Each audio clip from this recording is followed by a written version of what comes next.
با درود بر شما هموطنان گرامی. من میخوام امروز یه واقعیت رو بهتون بگم. هر کس ناراحت هم میشه بشه، ولی واقعیت رو باید گفت.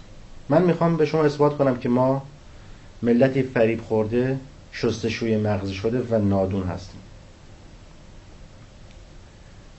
در جنگ ایران و عراق 200,000 نفر از بهترین جوانای ایران کشته شدن.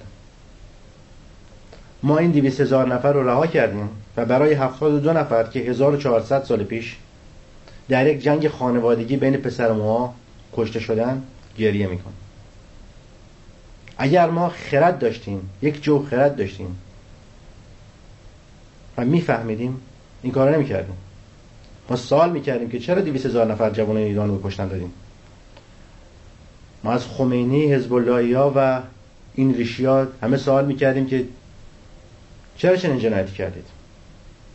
چرا امام خمینی ارتش عراق رو به شورش واداشت که صدام بخواد به ایران حمله کنه؟ روزنامه کیهان 30 فروردین 1359 تیتر زده: امام ارتش عراق را به شورش فراخواند. برای چی؟ خب عراق اومد حمله کرد. بعد از فتح خرمشهر صدام التماس میکرد که میگفت بیان صلح کنیم. شما میگفتید نه، میخوام بریم کربلا بگیریم. راه قدس از کربلا میگذرد. چرا؟ این کار شما جنایت بود. 200,000 نفر از بهترین جوانای ایران کشته شدن. ما این 200,000 نفر رو فراموش کردیم و برای 72 نفر گریه میکنیم.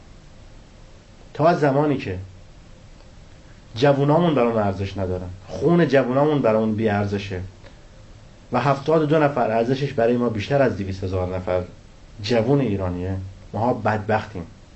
خلایق هر چه لایق. نگید چرا بدبختیم؟ چون برای جوانی خودتون ارزش قائل نیستین. برای ما برای جوان ایران ارزش قائل نیستیم.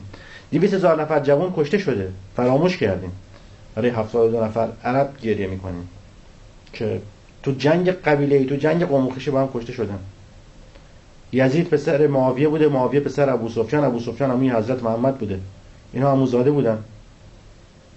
حالا هرچی اصلا امام حسین به درستی کشته شده. ما 200,000 نفر جوان خودمون رو ول کردیم به چسبیدیم به 72 نفر.